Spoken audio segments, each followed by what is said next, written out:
Hello, my YB AP Lang and Lit students. This is Dr. Oren, and this is an introduction to rhetoric, or the art of verbal persuasion.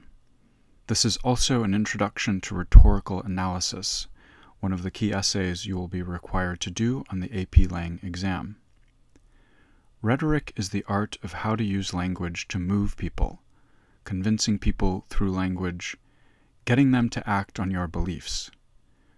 Through rhetoric, you get other people to do what you want them to do.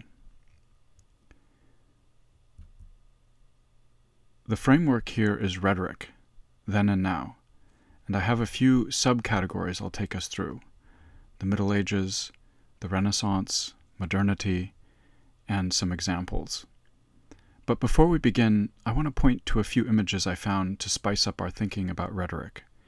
In the upper right is a painting by Jacques-Louis David, called The Death of Socrates, painted in 1787, just 2 years before the French Revolution.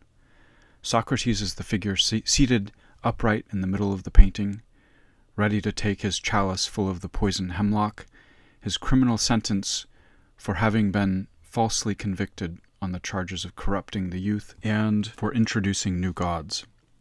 Socrates, the most famous of all philosophers, the ancient Greek master and teacher of Plato, whose dialogues record Socrates' wisdom, was a critic of rhetoric, as we shall see. The point not to miss here, though, is that the painter, David, a supporter of the French Revolution, the birthplace of modern democracy, hearkens on its eve back to Socrates in ancient Greece, the birthplace of ancient democracy, with a painting that might be viewed as a warning against demagogues, a warning Socrates also made, that is, against rhetoricians who appeal to the emotions of mobs in order to further their own private interests. The woodcut or engraving or whatever it is at the bottom depicts the renowned ancient Greek orator Demosthenes, whom the commentator Longinus likened to a blazing thunderbolt, and the Roman orator Cicero called the perfect orator. The image at the top left is something I found aptly entitled Rhetoric by an artist called the Black Cat. The figure in red clearly suggests a communist revolutionary. By the way, revolutionaries who were inspired by the French Revolution, speaking to a crowd of workers, exhorting them to action. Let's begin our introduction to rhetoric not with the classical period of ancient Greece or Rome, which will be a touchstone throughout, but in the medieval period, the so-called Middle Ages, very roughly between 400 and 1500. In this historical period, the curriculum or education, for those who were fortunate enough to receive education, centered on logic and theology rather than rhetoric. Deductive logic reasons from premises or assertions taken as a given to conclusions that follow from the initial premises. In deduction, if the premises are true, the conclusions must be true. You can see a famous syllogism on Socrates' mortality that begins with the major premise: all men are mortal, followed by the minor premise, Socrates is a man, and which concludes with the deductive inference, Socrates is therefore mortal. As the Middle Ages got eclipsed by the Renaissance, scholars ridiculed the medieval focus on deductive logic and what they saw as obscure and abstruse questions of theology, because they didn't seem to apply to the real world. The question, how many angels can dance on the head of a pin, is a famous caricature of scholasticism, even though medieval philosophers and theologians didn't ask that specific question. The 20th century comedian George Carlin asks a similar sort of question, ridiculing theology.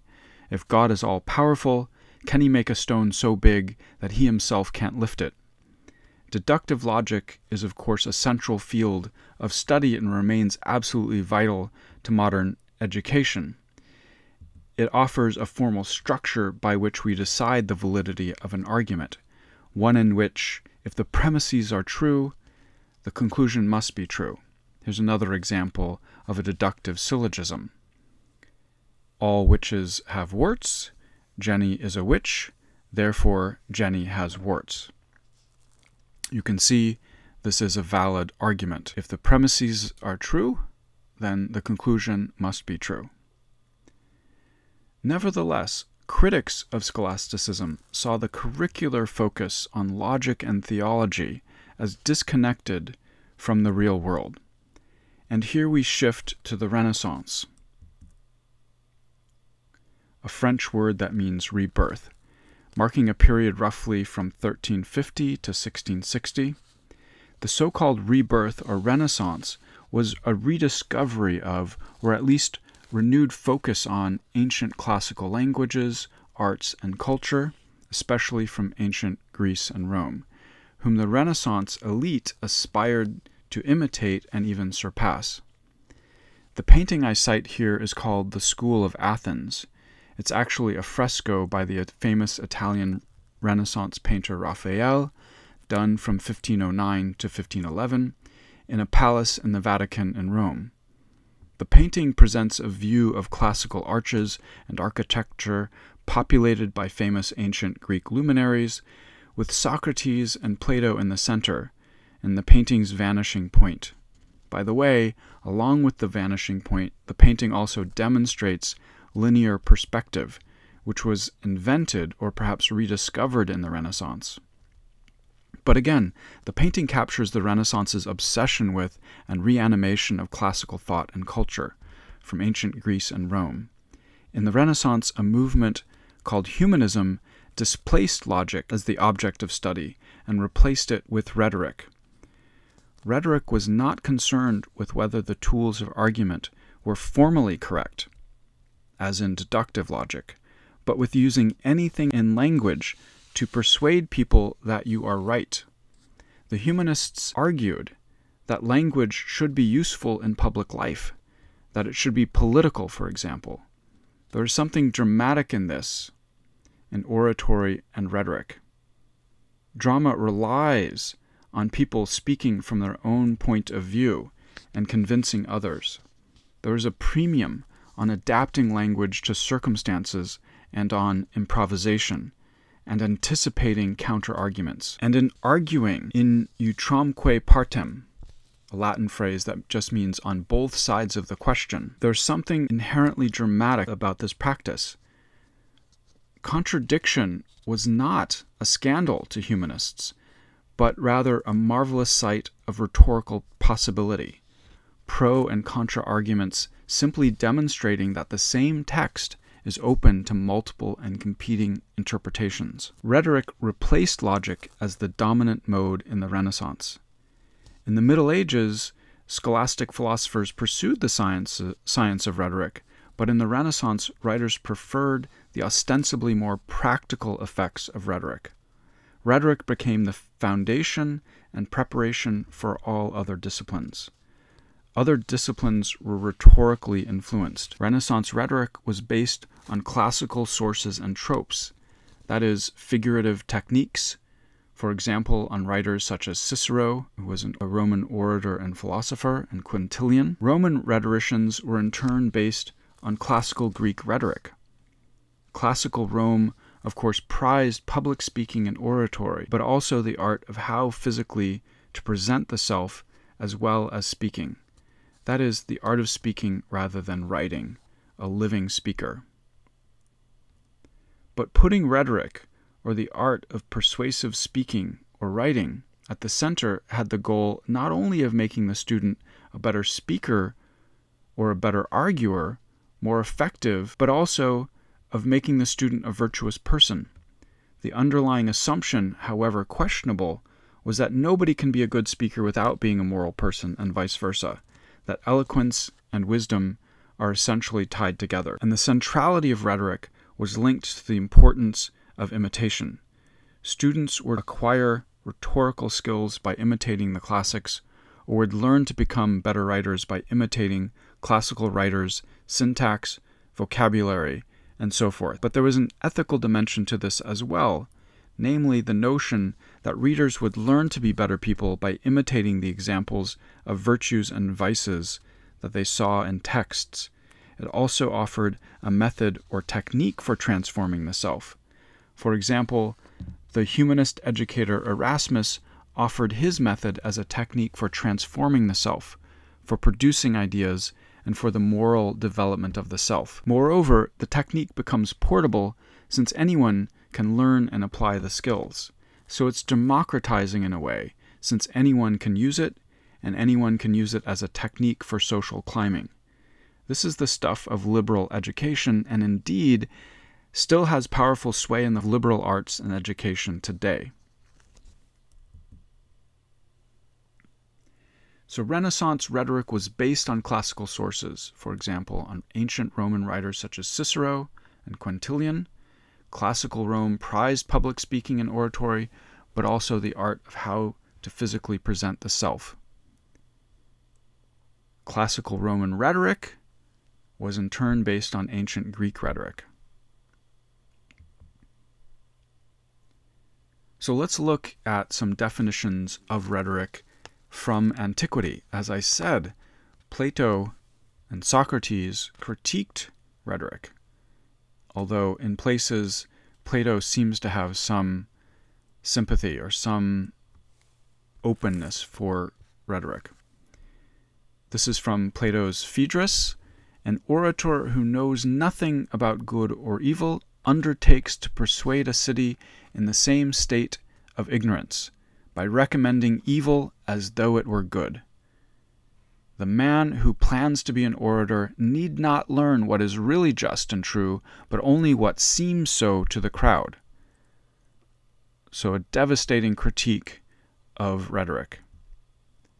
Again, Plato in Gorgias, there is no need for rhetoric to know the facts at all, for it has hit upon a means of persuasion that enables it to appear in the eyes of the ignorant to know more than those who really know.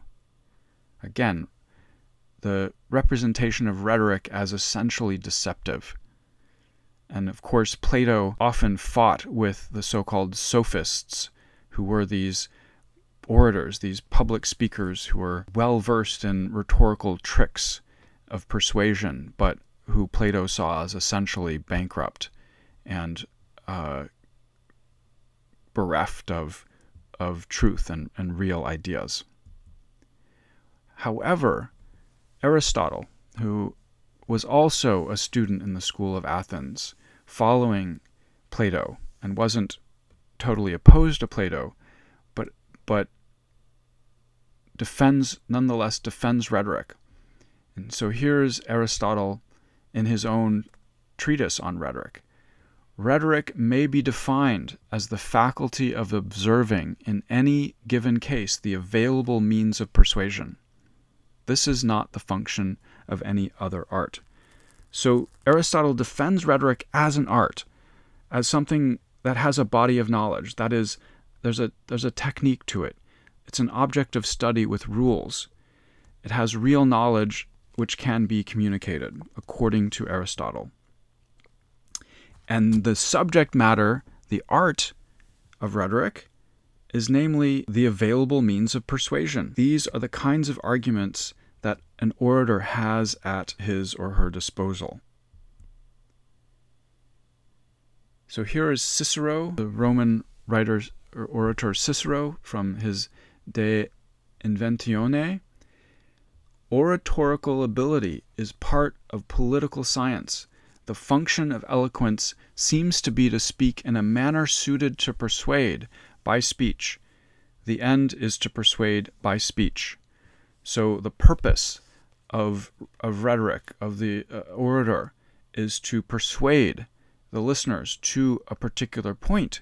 But in order to persuade, the orator needs to choose to select the appropriate manner, the appropriate technique and strategy best suited in that particular context or situation to persuade his listeners or her listeners to their point. Here's Cicero from De Oratore. The subject of the book is the good man skilled in speaking. So clearly, Cicero, as a rhetorician, is defending rhetoric, is opposing Plato, suggesting, on the contrary, the rhetorician, the skilled speaker is in fact good, is inherently ethically good. Here's Cicero in Brutus. No one can be a good speaker who is not a prudent thinker. Thus, whoever devotes himself to true eloquence devotes himself to prudence. And prudence is a key category, both for the classicals, the ancient Greeks and Romans, as well as for the Renaissance thinkers. And essentially, prudence is practical wisdom. So in human affairs, things aren't certain. Prudence, therefore, is demonstrable know-how. It's the intuitive ability to grasp a complex or shifting situation and know how to handle it. That's the difference, as far as the Renaissance thinkers were concerned, between logic, deductive logic, which didn't seem always applicable to the real world, and rhetoric, which is, by contrast, sensitive to, is aware of the shifting context of the real world and has to adapt to those shifting contexts. Here's Quintilian in his Institutio Oratoria. Quintilian, another Latin writer, another Roman writer. Rhetoric is the science of speaking well. This definition includes all the virtues of oratory and the character of the orator as well, since no man can speak well who is not good himself. That's the essential claim from the perspective of defenders of rhetoric. Here are some kinds of rhetoric, some divisions of rhetoric. And essentially, there are three forms, three kinds of rhetoric. The forensic or judicial, having to do with the court of law, for example, how to argue a legal case. There was the deliberative or political, which applies to debates on political issues. And finally, the demonstrative or epideictic, which has to do with praising or blaming someone or something. And this is the category that is most closely associated with literature.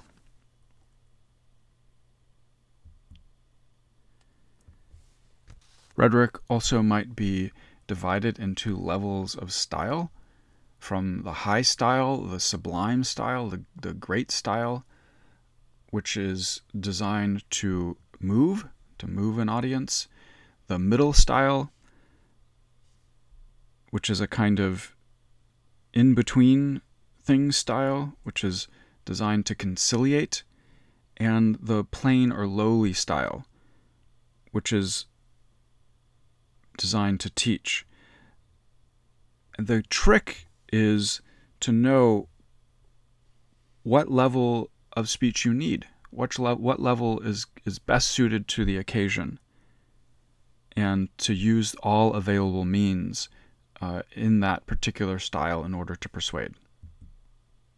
In his treatise on rhetoric, Aristotle spoke of three different aspects or categories of rhetoric: ethos, which has to do with the character of the speaker; logos, which is the argument or the message; and pathos, the appeal to the audience's emotions or passions.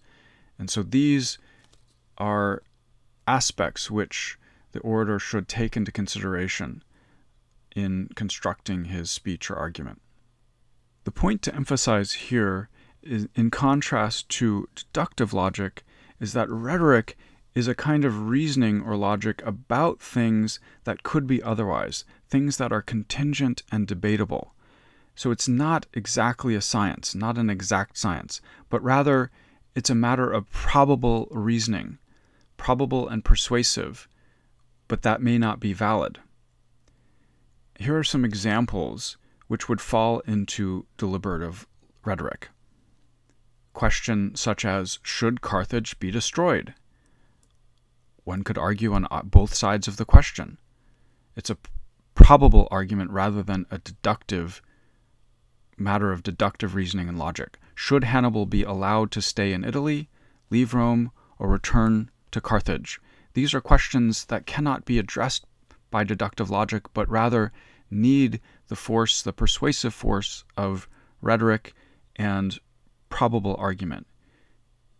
It's not an absolute yes or no question, but rather a question of the balance of probability. More probable on one side or more probable on the other.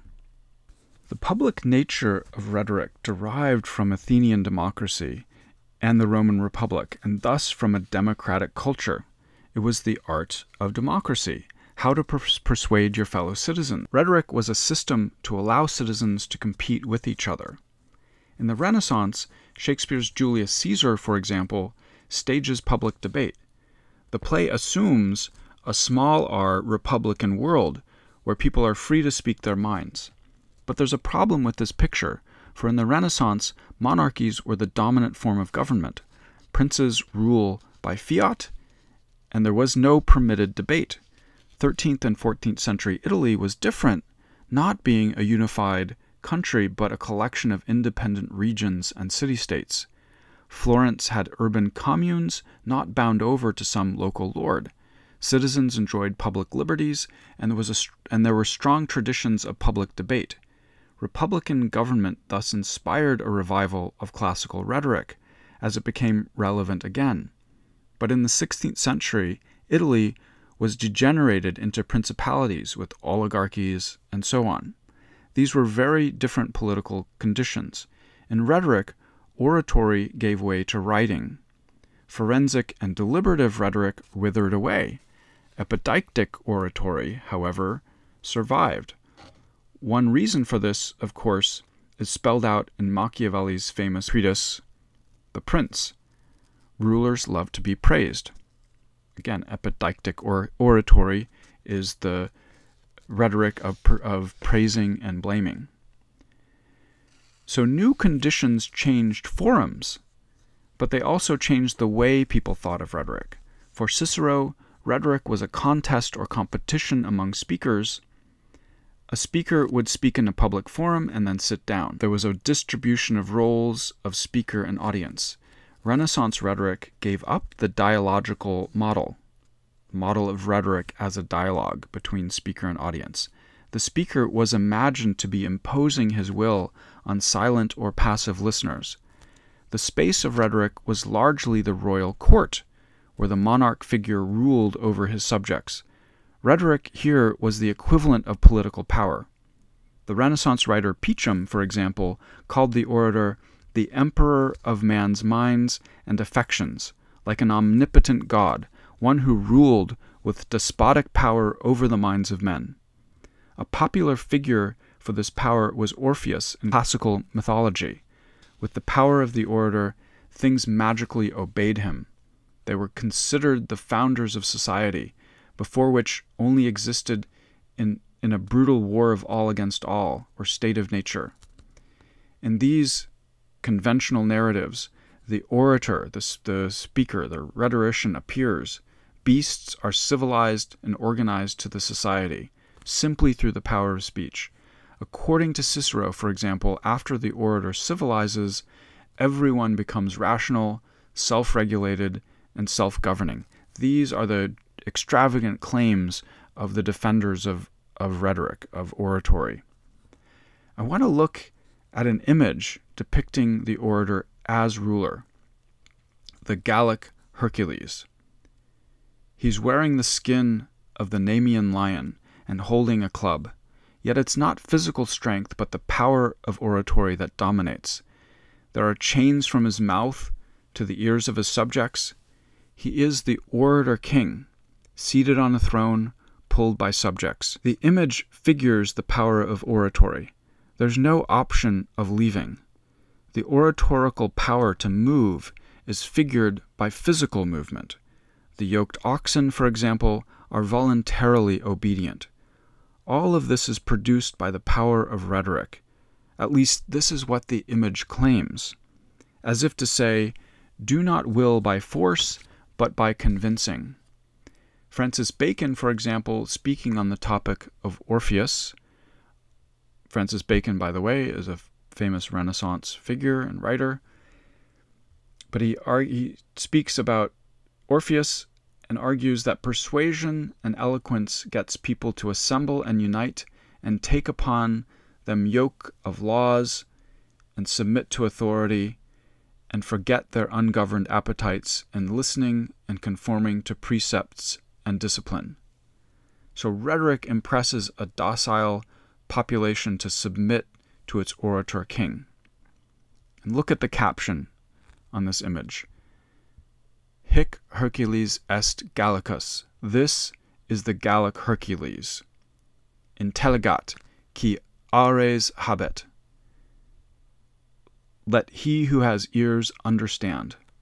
The image thus assimilates the reader to the painting, reminds you as reader that you are chained. Let him, that's a command, let he who has ears. You're getting commanded by the image. It's doing to you what Hercules does to the subject people, suggesting that rhetoric be a powerful instrument of social control. Nevertheless, I want to suggest that there is also a dangerous subversive potential here, the possibility of overturning rule.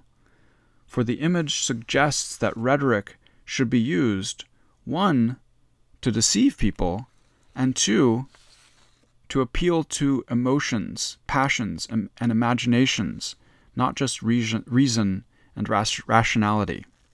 It suggests that human beings are not just reason, but also have will and emotions. Rhetoric is thus appealing to emotion as well as to the intellect. But emotions are unstable and dangerous.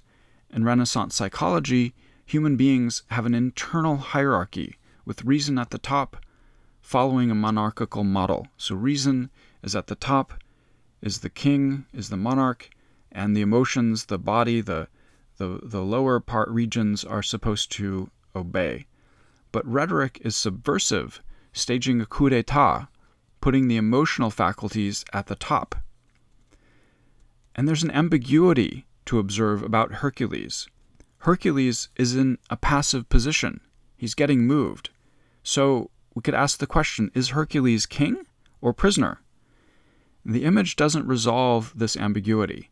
It both reinforces the monarchical rule and overturns it. Rhetoric should also be used to sway common people. That's another subversive claim or possibility that is suggested by the image of rhetoric here in this Gallic Hercules motif. The bestial, the mindless, unruly mobs are the fitting object of rhetoric. It's a tool to manipulate and agitate a crowd. The common people are ignorant, and wherever there's a mindless mob, that's where orators are. Thus it has dangerous potential. It's a poison, corrupting the healthy body.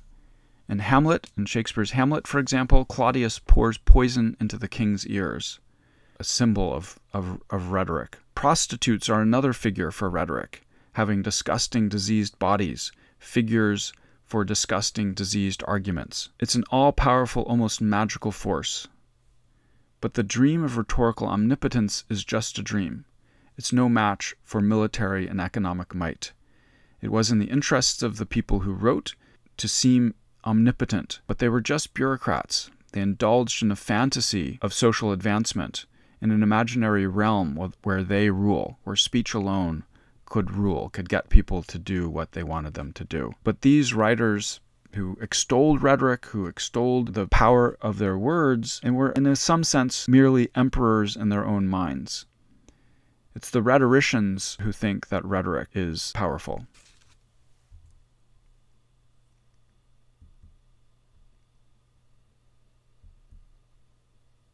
This is from the writer Lucian on the Gallic Hercules, this image that is reproduced in woodcuts and engravings and images from the period. Lucian writes, "The Gauls, or the French Gauls, make a strange figure of this Gallic Hercules. He is represented by them as an extreme old man, and yet, unlike as he is, they give him all the usual attributes. He has a lion's skin about him, and a quiver with a club in his right hand, and a bow bent in his left.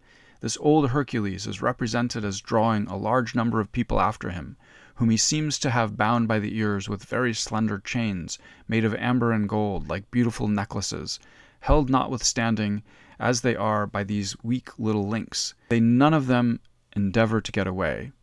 A Gaul explained to me, "We do not, like you, express eloquence by the figure of Mercury, but by that of Hercules. Nor can you wonder at Hercules, that is, eloquence, drawing them in the manner he does, when you reflect on the natural relation between the ears and the tongue, that is, between the audience and the speaker." And what follows are a series of emblems on the Gallic Hercules, the emblem motto being Eloquentia fortudine praesentior, eloquence superior to strength. We might recall the famous modern motto that the pen is mightier than the sword.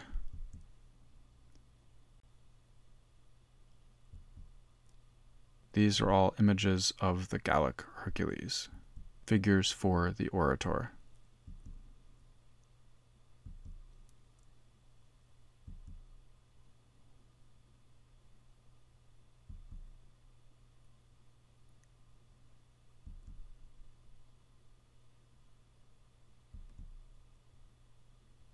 Now I asked you all to read Machiavelli's dedicatory letter to Lorenzo de' Medici, not the big Lorenzo de' Medici, which begins his political treatise, famous political treatise, The Prince. It's actually the first modern political treatise, which in a way informs all thinking about modern politics even to this day. And we should observe, or should note, that from the outset that the letter does what dedicatory letters always do. It flatters in hopes of patronage. It flatters the recipient in hopes for some kind of reward for its merit. And so I want us to read the letter together and then do an analysis, do a rhetorical analysis of the letter, because it reflects back on the nature and function of rhetoric itself. So this is the dedicatory letter. Let's read it together. Niccolo Machiavelli to the magnificent Lorenzo de' Medici. It is customary most of the time for those who desire to acquire favor with a prince to come to meet him with things that they care most for among their own, or with things that they see please him most. Thus, one sees them many times being presented with horses, arms, cloth of gold, precious stones, and similar ornaments, worthy of their greatness. Thus, since I desire to offer myself to your magnificence with some testimony of my homage to you, I have found nothing in my belongings that I care so much for and esteem so greatly as the knowledge of the actions of great men, learned by me from long experience with modern things and a continuous reading of the ancient ones. Having thought out and examined these things with great diligence for a long time, and now reduce them to one small volume, I send it to your magnificence. And although I judge this work undeserving of your presence, yet have I much confidence that through your humanity it may be accepted, considering that no greater gift could be made by me than to give you the capacity to be able to understand in a very short time all that I have learned and understood in so many years and with so many hardships and dangers for myself. I have not ornamented this work, nor filled it with fulsome praises, nor with pompous and magnificent words, nor with any blandishment or superfluous ornament whatever, with which it is customary for so many to describe and adorn their things. For I wanted it either not to be honored for anything, or to please solely for the variety of the matter and the gravity of the subject. Nor do I want it to be reputed presumption if a man from a low and mean state dares to discuss and give rules for the governments of princes. For just as those who sketch landscapes place themselves down in the plain to consider the nature of high mountains and high places, and to consider the nature of low places place themselves high atop mountains, similarly, to know well the nature of peoples, one needs to be prince, and to know well the nature of princes, one needs to be of the people. Therefore, your magnificence, that's an error, it should be your magnificence, take this small gift in the spirit with which I send it. If your magnificence considers and reads it diligently, You will learn from it my extreme desire that you arrive at the greatness that fortune and your other qualities promise you, and if your magnificence will at some time turn your eyes from the summit of your height to these low places, you will learn how undeservedly I endure a great and continuous malignity of fortune. And I have a few paintings here to go along with a letter. This one is a painting by Caspar David Friedrich called The Wanderer Above Sea and Fog, otherwise known as Wanderer Above the Mist or Mountaineer in a Misty Landscape. And this is a painting by the Hudson River Valley painter Albert Bierstadt called The Rocky Mountains Lander's Peak. One perspective from up on top of the mountain, the other perspective down in the valley, in the plains, looking up at the mountain. What I want to note from the beginning is the repetition of the word ornament. In the first paragraph, presented with horses, arms, cloth of gold, precious stones, and similar ornaments worthy of their greatness. But that middle paragraph, ornament, is repeated twice. I have not ornamented this work, nor filled it with fulsome phrases, nor with any blandishment or superfluous ornament whatever. Again, notice the repetition of the word ornament here. Ornament in the period is a standard term for tropes and figures of rhetoric. So things like metaphor, things like metonymy, and so on. These are considered ornaments.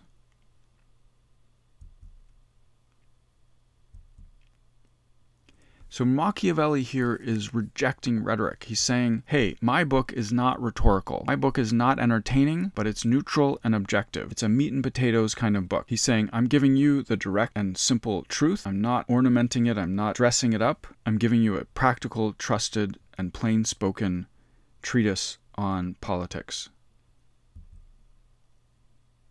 Basically, it's substance over style. But irony alert. So let's review irony. Different kinds of irony. There's so many different kinds of irony. Verbal irony, saying the opposite of what is meant. Structural irony, where the reader sees the opposite of what a naive hero or narrator falsely says, understands, or does. And stable irony, which we will focus on here. The surface meaning in a text can be subverted, qualified, or inverted. And here we have a kind of stable irony, where Machiavelli is claiming that his treatise is not rhetorical. Notice that what follows is this simile, this metaphor. So the claim that Machiavelli makes to reject rhetoric is itself supremely rhetorical. So precisely by rejecting rhetoric, Machiavelli is employing rhetoric in a supremely rhetorical move. And that rejection of rhetoric is ironic. So if we look at the metaphor, it's of a commoner who's offering advice to Lorenzo. And he uses the metaphor of the landscape sketch artist, which is itself, again, a rhetorical simile. It's an ornament.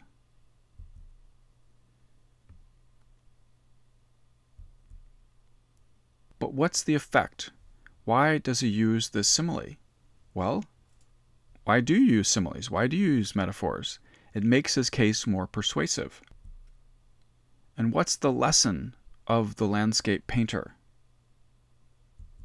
It's the necessity of distance. But the point to note here, the point not to miss, is that the landscape painter simile is also a rhetorical figure that comments on rhetoric itself. That is to say, rhetorical figures also work through distance. Figurative language is indirect. A thing compared to another thing by metaphor or simile is not literally that thing. And by creating distance through the simile, the argument therefore attains clarity. So the simile of the painter is what we could call a meta-simile, where meta just means it's something that reflects on itself. It's a simile about what similes do. That is to say, all description requires rhetoric. Rhetoric brings the object into focus, but it always has to be at a distance. The rhetorical figure of the landscape painter insists on the necessity of rhetoric, just after Machiavelli claims he will not be using rhetoric. So the landscape painter needs to have distance, needs to have space, so that he can see the mountain when he's down in the valley, or when he's on top of the mountain. He needs to have that distance in order to get a perspective of the plains, of the valley. So the metaphor, the simile, argues for the necessity of rhetoric, the necessity of this kind of distance, precisely at the time where Machiavelli is saying that he's not going to be using rhetoric. So the word ornament makes a certain assumption about how writing works, that ornaments are detachable, they don't have a function, something like a hood ornament on a Mercedes. It's just bling.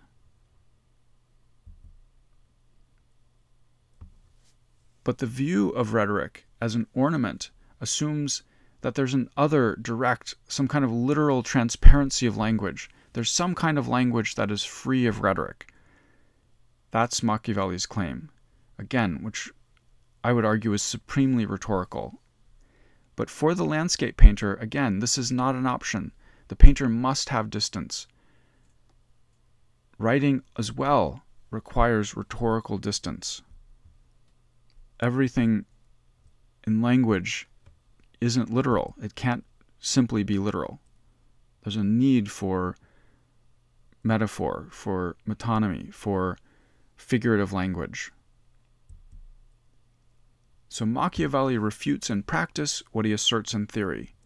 Consider his opening list of gifts others give to princes: horses, arms, cloth of gold. These are practical gifts, or gifts that symbolize and reinforce the prince's value. But Machiavelli has no gifts to offer. Imagine Lorenzo de' Medici's reaction to Machiavelli's gift. Ah, a book. Great. What do I need that for? And so suddenly, Machiavelli's whole book is in the position of ornament. But that's where Machiavelli's argument about rhetoric kicks in. It seems like an ornament, but actually it's indispensable. It's more valuable than the other gifts, which Machiavelli also calls ornaments in his first use of the word. At least that's Machiavelli's rhetorical move. So Machiavelli is obviously a master of rhetoric, even though he's disavowing any kind of rhetorical moves.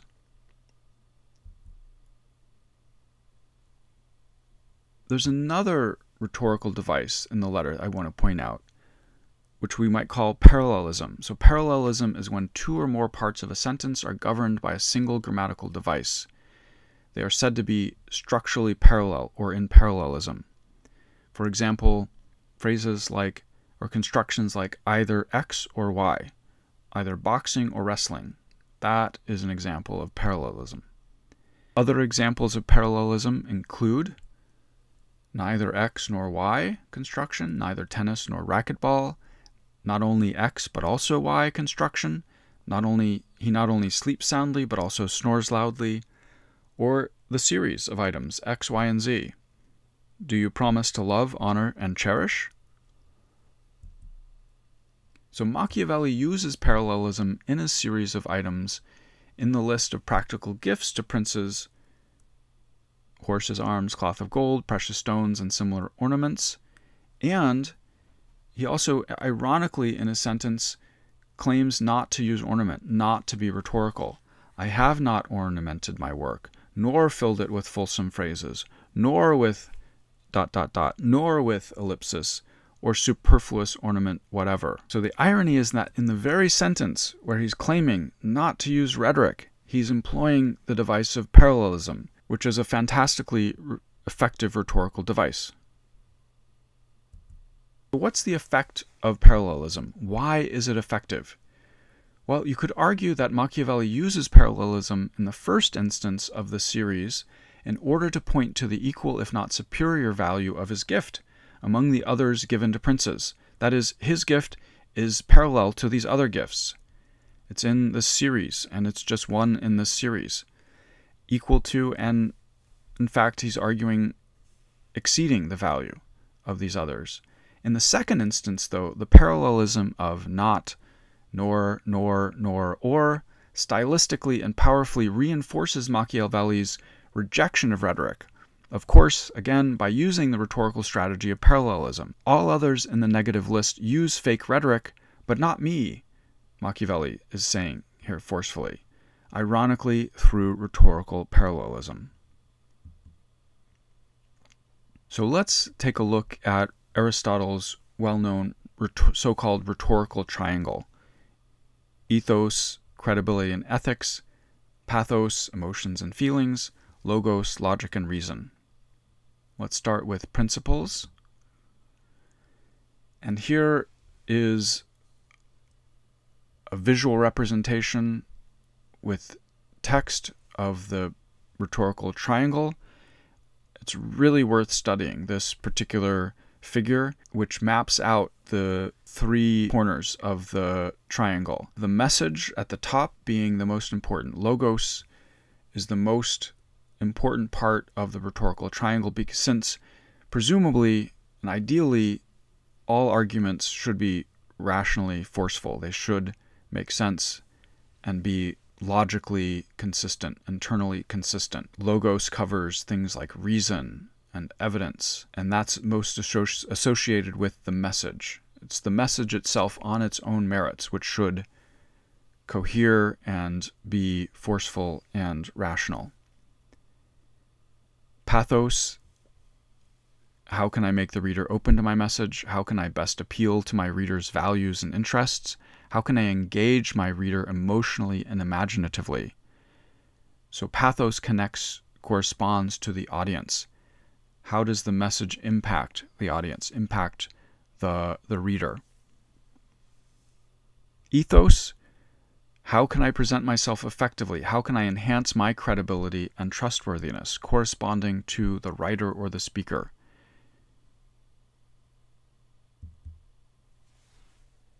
Again, logos is the most important part of the rhetorical triangle, which connects to the message. Roughly, it's the rational force of one's arguments in and of themselves. Reason, logic, evidence, facts. These are the nuts and bolts, the components of logos. In an analysis, don't just say the author uses logos to persuade. However, identify the rational force of the argument and explain why that's effective. The message. Pathos: part of the rhetorical triangle which connects to the audience, an appeal to the emotions and prejudices the speaker knows his audience to have. You should believe me because I speak to fears and desires you already feel and to values you already hold. Again, here are some warnings, some pitfalls. In an analysis, don't just say the author uses pathos to persuade his audience. Be more specific. The author describes the scene from the victim's perspective in order to create identification and empathy on the reader's part. Ethos: part of the rhetorical triangle which connects to the speaker. It's the good character the speaker projects. You should believe me because of the kind of person I say I am. The authority of the speaker as a means of persuasion. In an analysis, again, another pitfall to avoid, don't just say the author uses ethos to persuade the reader. You have to be more specific. Say the author uses his authority and experience as a highly respected doctor to persuade his readers of the credibility of his argument. So to recap, rhetoric is the art of verbal persuasion, of how to use language to move people, convince them, or get them to act on your beliefs. Doing a rhetorical analysis involves, there's a mistake there, involves 1. Understanding what the author is claiming as a thesis and why, what her larger purpose is. So you need to show that you know. What's the thesis? What's the larger purpose? You need to accurately identify what the author is centrally claiming and why they're claiming that. What's their larger objective purpose? 2. Identifying rhetorical patterns, strategies, devices, features, word choices, imagery, etc. the author uses. In other words, noticing the way the author says what she says. Pull it out and call it out, label it. What's the manner? What's the way that the author is saying what they're saying? 3, this is crucial. Explaining how or why the strategy or pattern is effective in supporting the author's thesis and larger purpose. You need to explain how or why what you notice, the strategy that the writer is using, why is that effective? How is that effective? It's not enough just to notice it, just to pull it out and call it out. You have to explain why it's effective. This is the only stage that takes you beyond the obvious. So without it, you will not score high on the exam. Another way to look at this all is to consider 3 different perspectives. The first, content. What is being said? Can you understand what the author is saying clearly? Do you understand what the thesis is? What their purpose is? Form. Can you identify how it is being said? How are they saying what they're saying? What's the manner in which they're saying it? What devices, what strategies are they using? What do you notice about the appearance? Finally, context. What's the situation in which it is being said? What's the larger surrounding forces that the speech is responding to? So in form and style, it's how it is being said, how it appears. That's what form means.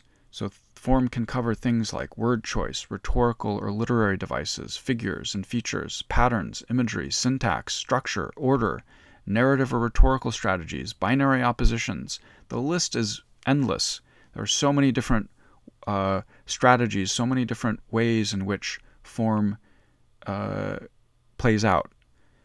But basically, it's anything you notice about the way the author conveys her message. That's what you need to be able to identify. But once you identify it, it's not enough. You need to go beyond the obvious.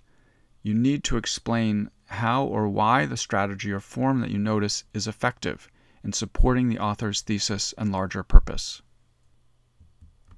Here's an example of how you might go beyond the obvious, how you might explain how the strategy that you notice is effective.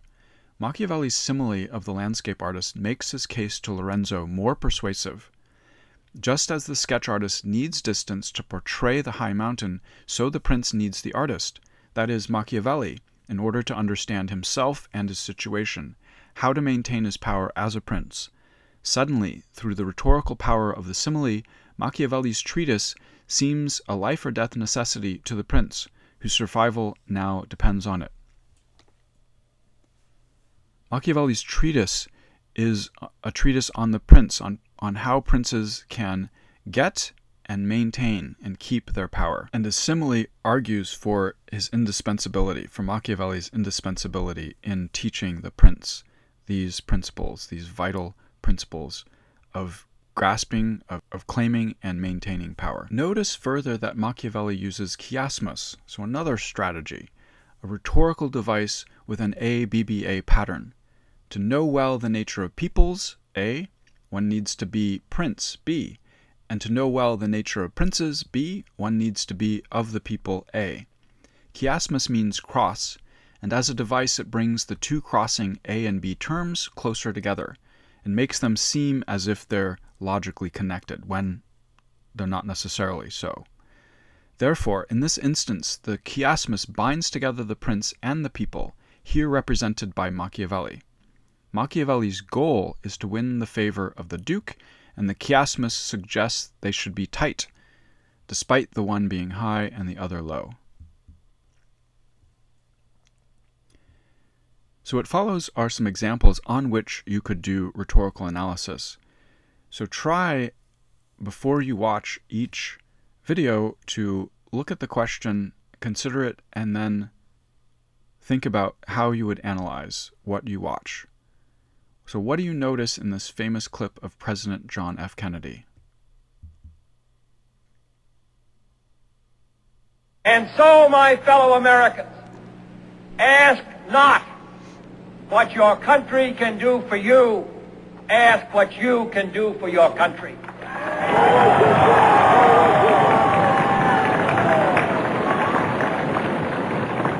My fellow citizens of the world, ask not what America will do for you, but what together we can do for the freedom of man. Did you notice the chiasmus ABBA pattern, but with a slight variation? Another example of chiasmus might be, when the going gets tough, the tough get going. Great, but you still need to explain why is that effective. So you notice the chiasmus, but you need to explain why is that effective. You might argue that JFK's chiasmus is effective because it crosses service to country with what the country will give back. In other words, by giving in service to country, one will be made greater than if one simply adopts a mindset of taking. The chiasmus suggests that a country is us, something citizens all have a part in and contribute to, rather than something outside of and apart from us, from which we simply take in a dependent relationship. Furthermore, the repeated chiasmus offers an additional twist, calling on other countries to join America in a collaborative, equal partnership. My fellow citizens of the world, JFK says, wherein the whole will be greater than the sum of its parts, striving together for the freedom of man. So what do you notice in the speech by Malcolm X? We are African, and we happen to be in America. We're not American. We are people who formerly were Africans who were kidnapped and brought to America.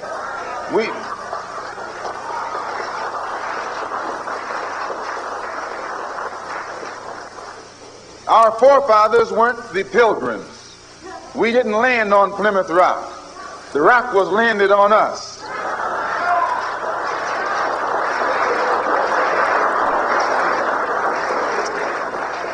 We were brought here against our will. We were not brought here to be made citizens. We were not brought here to enjoy the constitutional gifts that they speak so beautifully about today. And because we weren't brought here to be made citizens today, now that we've become awakened to some degree and we begin to ask for those things which they say are supposedly for Americans, they look upon us with hostility and unfriendliness. If you're interested in freedom, you need some judo, you need some karate, you need all the things that will help you fight for freedom. Nationalism is the wave of the present and the future. It is nationalism that's bringing freedom to oppress people all over the world. It was nationalism that brought freedom to the Algerians. It was nationalism that brought freedom to the Nigerians and to the Ghanaians. It was nationalism that brought freedom to the people of Uganda and Tanganyika and Sudan and Somaliland. The Africans didn't get it by sitting in. They didn't get it by waiting in. They didn't get it by singing "We Shall Overcome." They got it through nationalism.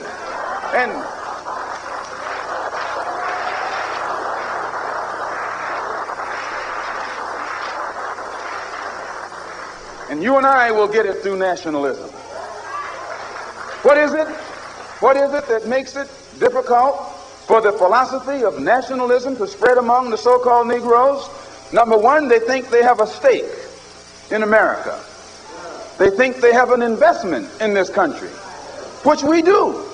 We invested 310 years of slave labor, 310 years, every day of which your and my mother and father worked for nothing.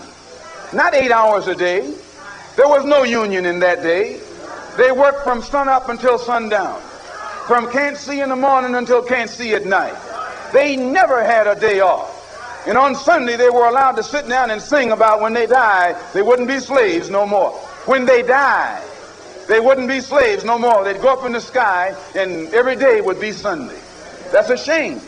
And it is that 310 years of slave labor that went in, that was my and your contribution into this particular economy and political system.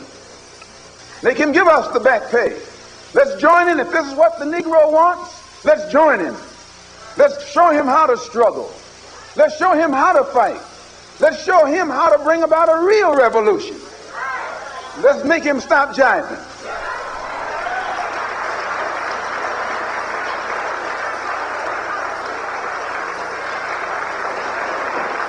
You don't need a debate. You don't need a filibuster. You need some action.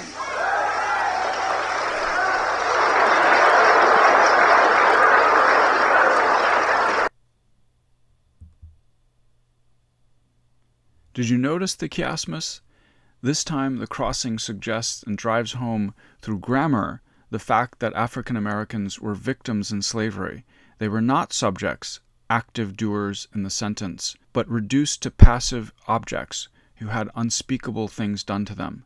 African Americans don't truly get to be part of the we of American citizens, so Malcolm X is arguing they should take action to become doers, to claim their due civil rights and humanity rather than passively assume it will be given them.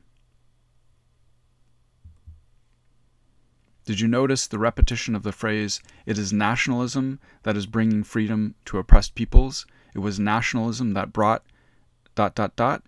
This is a rhetorical device called anaphora, the repetition of the same word or words at the beginning of successive phrases, clauses, sentences, or lines. Also note other repetitions such as 310 years.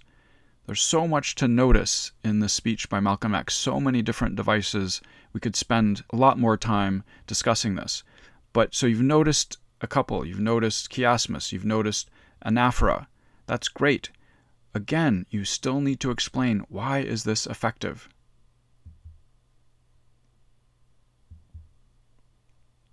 What do you notice in this clip from MLK Jr.'s famous "I Have a Dream" speech?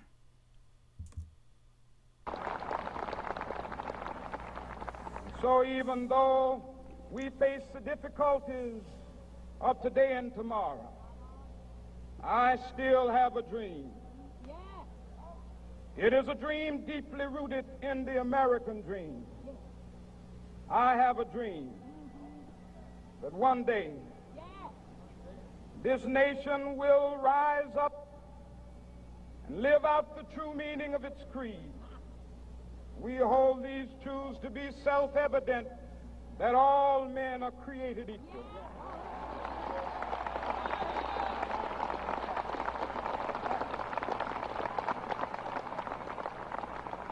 I have a dream that one day on the red hills of Georgia, the sons of former slaves and the sons of former slave owners will be able to sit down together at the table of brotherhood. I have a dream that one day, even the state of Mississippi, a state sweltering with the heat of injustice, sweltering with the heat of oppression, will be transformed into an oasis of freedom and justice. I have a dream that my 4 little children will one day live in a nation where they will not be judged by the color of their skin, but by the content of their character. I have a dream today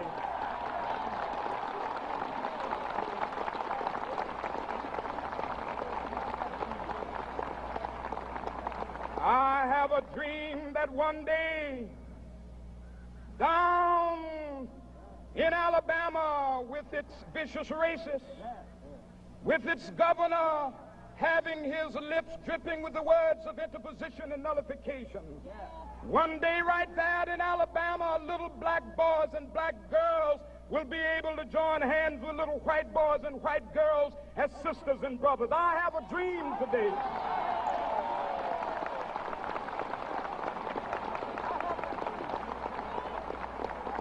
I have a dream that one day every valley shall be exalted, and every hill and mountain shall be made low. The rough places will be made plain, and the crooked places will be made straight. And the glory of the Lord shall be revealed, and all flesh shall see it together.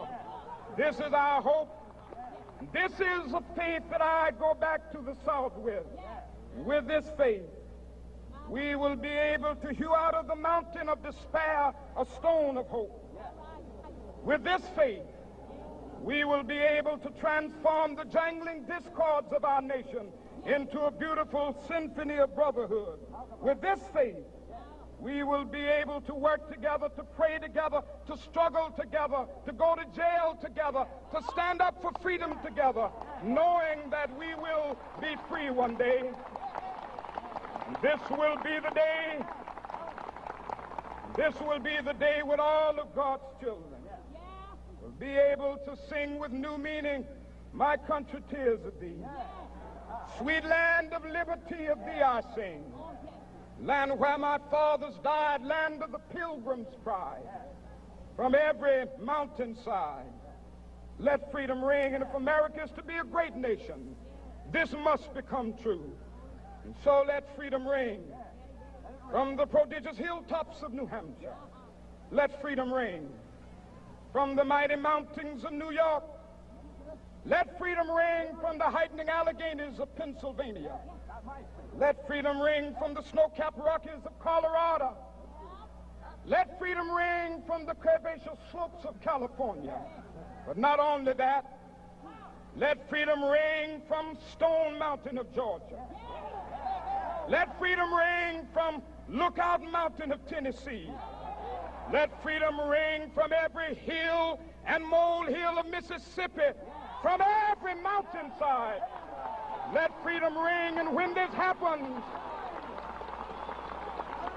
and when we allow freedom ring, when we let it ring from every village and every hamlet, from every state and every city, we will be able to speed up that day when all of God's children, black men and white men, Jews and Gentiles, Protestants and Catholics, will be able to join hands and sing in the words of the old Negro spiritual, "Free at last, free at last. Thank God Almighty, we are free at last."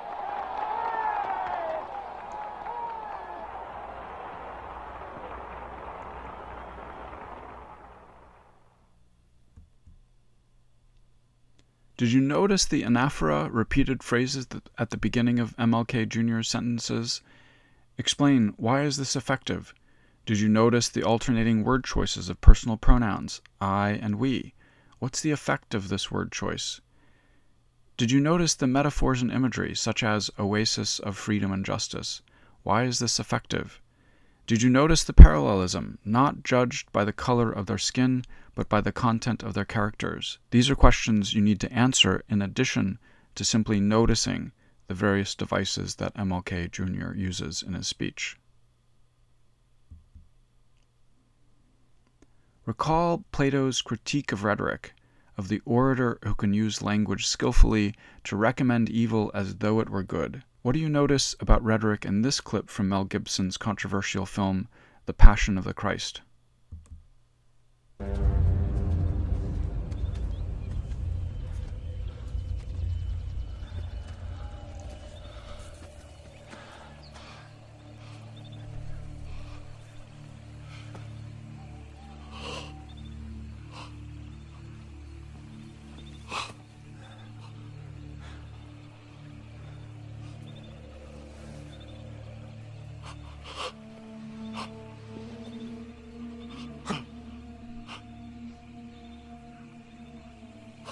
Sina othia boy.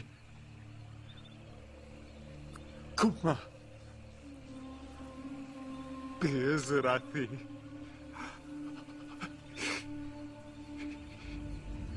Shabreni mere shetar she. Tamanu alai.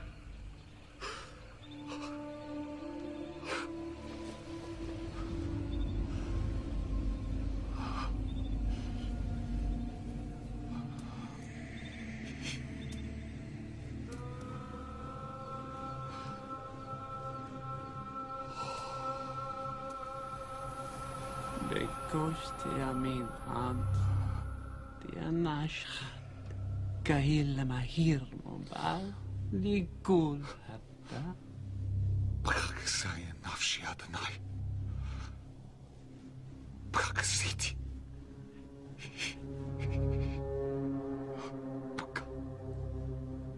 Ptakti. Laithai. Anashtika. Lakaima. Yakir Sagi. Yaka Bidion Nasha. Laithai. Anashke. La. Laithai. Papa. Kulet kehu. Henkahel. Kostige edemni. Aken lakisfar. Lehuwe di lakisfar.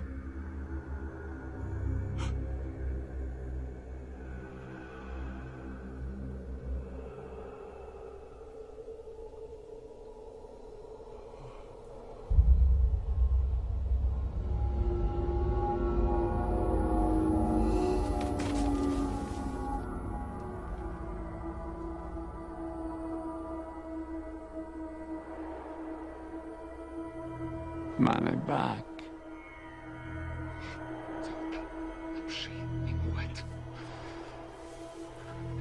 Man out. Nei, Elohim. Betzach. Rahim.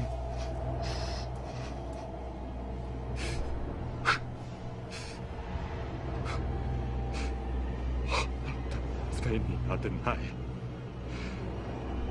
Elohim. Tirchach. Ben Meni.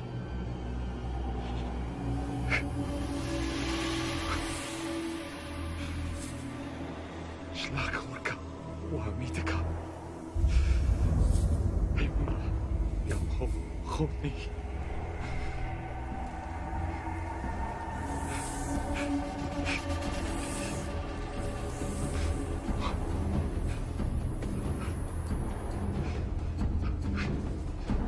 Elohim. Al Tirchach. Ben Meni.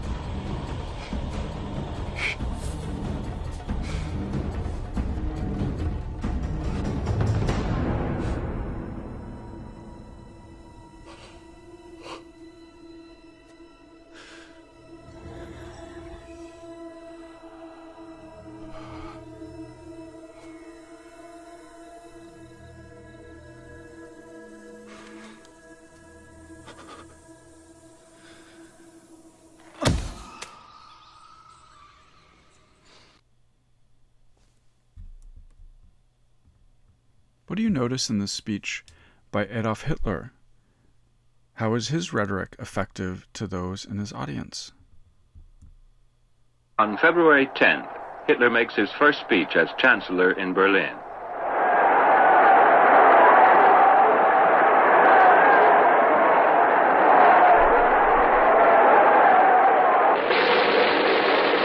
Unser Führer, der Reichskanzler Adolf Hitler, hat das Wort.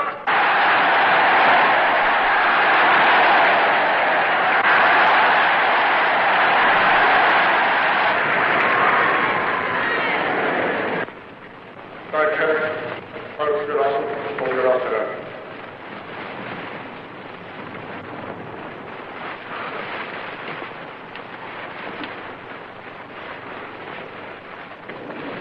Am 30. Januar dieses Jahres wurde die neue Regierung der nationalen Konzentration gebildet. Ich und damit die nationalsozialistische Bewegung traten in sie ein. Ich glaube, dass nunmehr die Voraussetzungen erreicht sind, um die ich das vergangene Jahr gekämpft habe. Wir wollen nicht liegen und wollen nicht schwindeln. Ich habe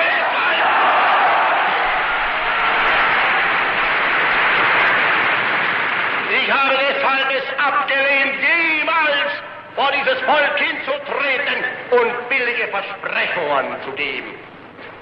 In uns selbst allein liegt die Zukunft des deutschen Volkes. Wenn wir selbst dieses deutsche Volk emporführen durch eigene Arbeit, durch eigenen Fleiß, eigene Entschlossenheit, eigenen Trotz, eigene Beharrlichkeit, dann werden wir wieder emporsteigen, genau wie die Väter einst aus Deutschland nicht Geschenk erhielten, sondern selbst sich schaffen mussten.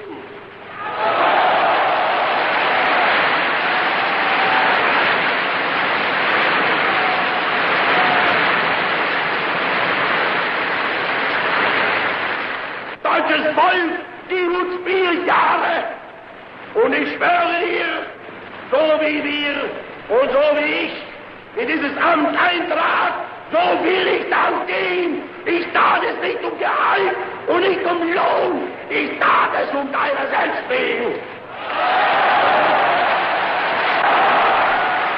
In this way, an election campaign starts under. What do you notice in what's effective in Trump's election campaign speech to the Republican National Convention? My opponent asks her supporters to recite a 3-word loyalty pledge. It reads, I'm with her. I choose to recite a different pledge. My pledge reads, I'm with you, the American people.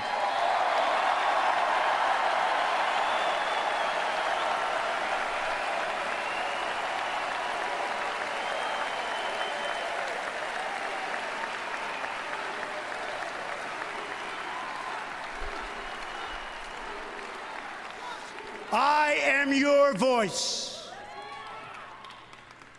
So to every parent who dreams for their child, and every child who dreams for their future, I say these words to you tonight. I am with you, I will fight for you, and I will win for you.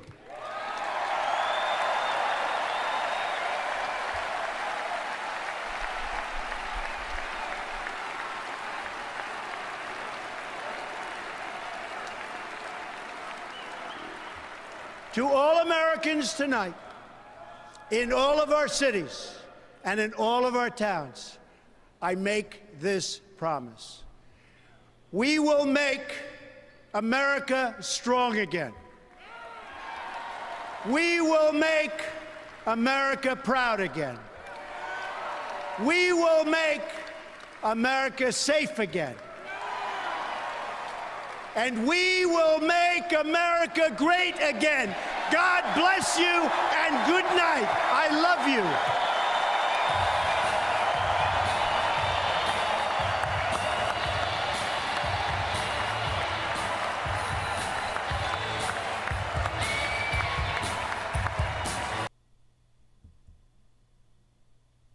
What do you notice and what's effective about the character of Gordon Gekko's speech from the 1987 film Wall Street? The new law of evolution in corporate America seems to be survival of the unfittest. Well, in my book, you either do it right or you get eliminated. In the last 7 deals that I've been involved with, there were 2.5 million stockholders who have made a pre-tax profit of $12 billion. Thank you. I am not a destroyer of companies. I am a liberator of them. The point is, ladies and gentlemen, that greed, for lack of a better word, is good. Greed is right. Greed works.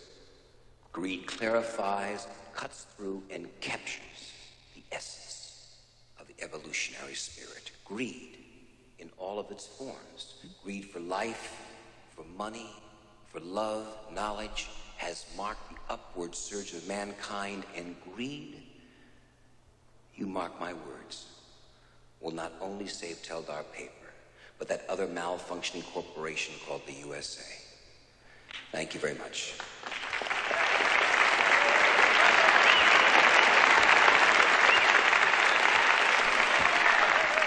Fly me to the moon.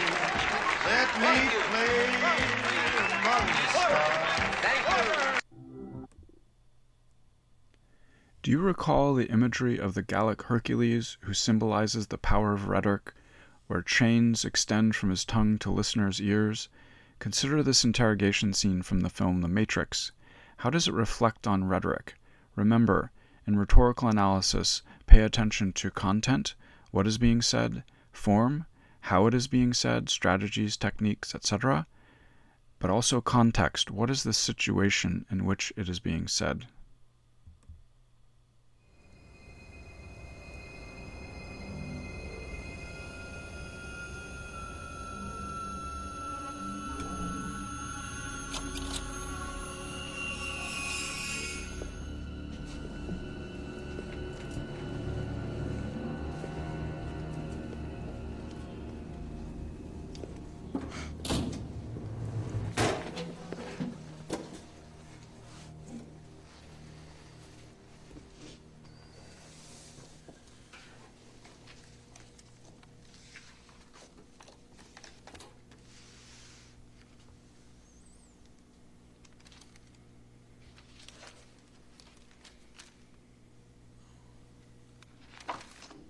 As you can see, we've had our eye on you for some time now, Mr. Anderson.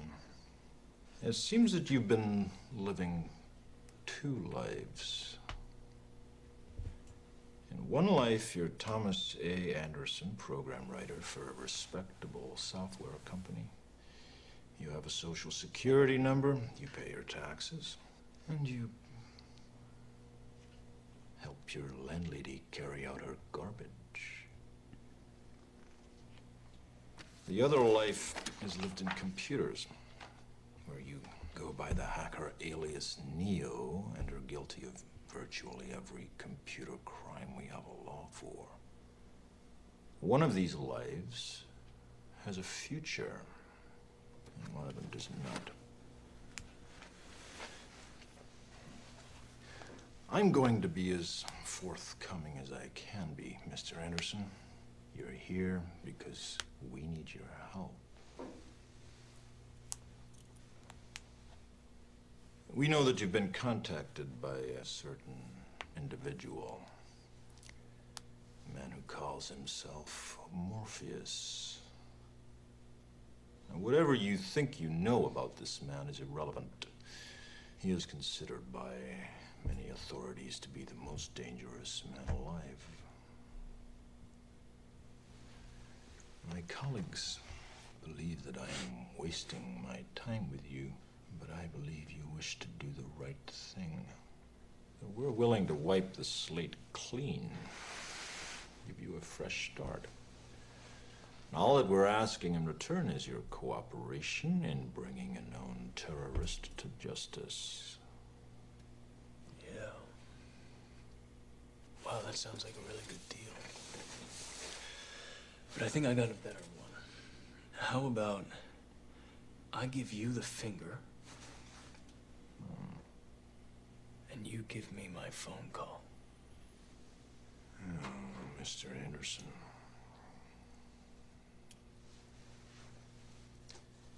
You disappoint me. You can't scare me with this Gestapo crap. I know my rights. I want my phone call. Tell me, Mr. Anderson, what good is a phone call if you're unable to speak?